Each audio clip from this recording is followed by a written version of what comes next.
Bonjour à tous, j'espère que vous êtes en forme. On se retrouve aujourd'hui pour une nouvelle recette. Alors j'ai réalisé un mélange franco-italien, donc aujourd'hui ça va être tiramisu avec les saveurs du Mont Blanc. Alors j'ai juste remplacé le cassis par de la myrtille, donc c'est un fruit acide, donc ça fonctionne très bien avec la crème de marron. Alors dans cette recette nous allons réaliser un biscuit cuillère,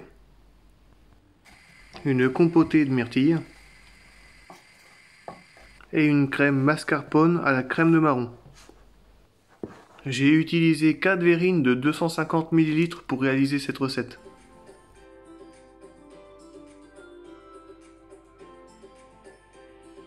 Donc si vous êtes prêts, on va pouvoir commencer la recette.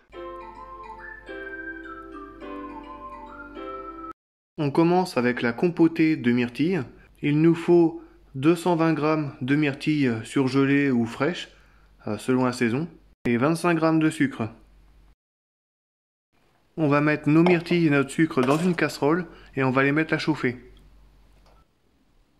Alors pour la cuisson de la compotée, comptez à peu près une dizaine de minutes sur feu doux.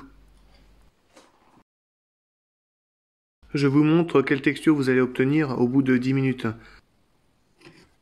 Donc là, la texture me convient très bien, donc on va pouvoir arrêter le gaz et mettre de côté. Le temps que la compotée refroidisse, on va s'attaquer au biscuit cuillère.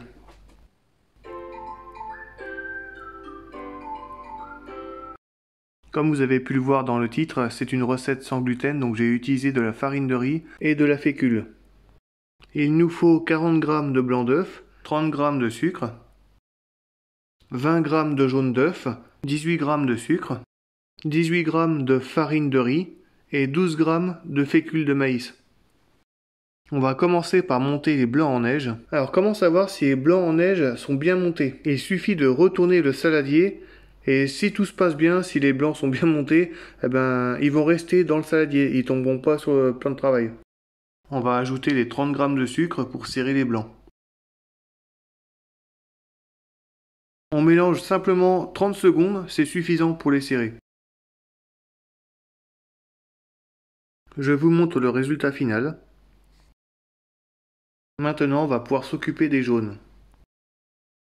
Dans un bol, on va mettre les 20 g de jaune d'œuf et les 18 g de sucre. Alors bien évidemment, c'est une façon de faire le biscuit cuillère, mais il y a plusieurs façons. On peut très bien monter les blancs, ajouter le sucre et ajouter les jaunes sans les battre. Pour cette opération, on va fouetter les jaunes. On recherche une texture un peu de crème. Comptez quand même 3-4 minutes de mélange. Les jaunes ont bien blanchi, on va pouvoir arrêter. Ensuite, on va mélanger ensemble les blancs avec les jaunes. Et on va y incorporer aussi les farines. Donc on va mélanger délicatement avec une maryse. On fait un bref mélange pour ne pas faire retomber les blancs montés.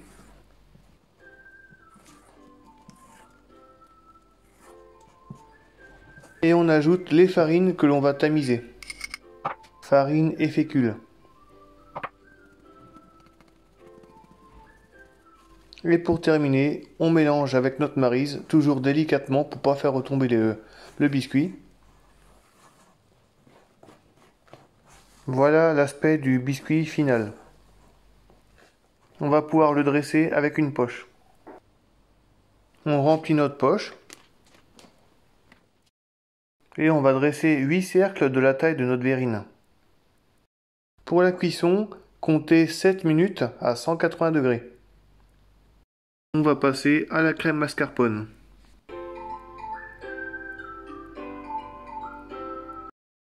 Pour la crème mascarpone, il nous faut 25 g de sucre, 2 blancs d'œufs, 70 g de crème de châtaigne, 2 jaunes d'œufs et 180 g de mascarpone. J'ai réalisé le mois dernier la recette de la crème de marron, donc si ça vous intéresse, je vous mets le lien en haut de la vidéo. Et n'hésitez pas à mettre en commentaire si la recette vous a plu. Pour réaliser la crème, on va commencer par monter les blancs en neige.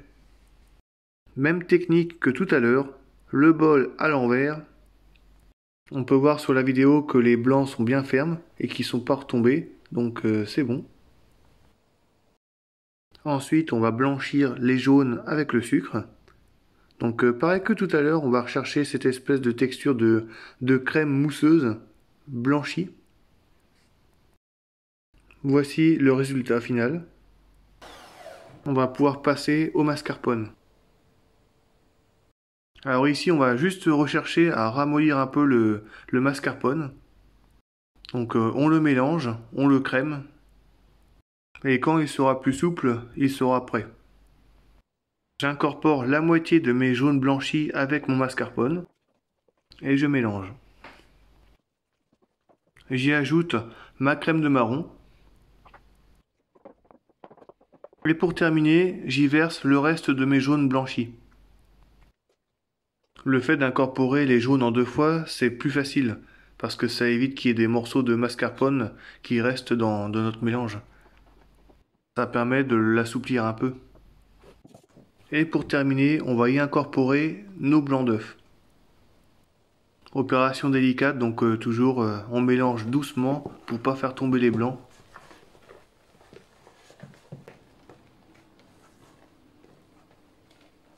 La crème est prête, on va pouvoir la dresser dans nos verrines. On va dresser 1 cm de crème dans nos verrines.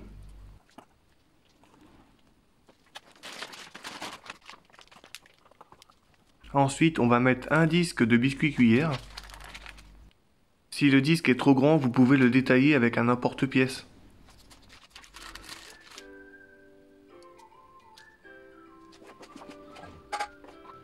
Ensuite, on va y mettre notre compotée de myrtille.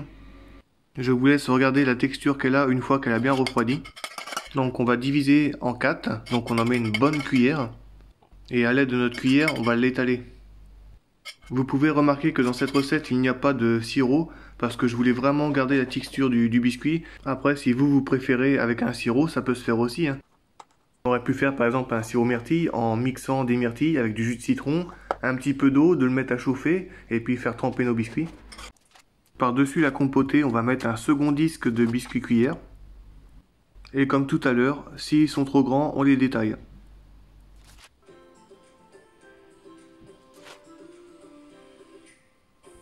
Ensuite, une seconde couche de crème mascarpone.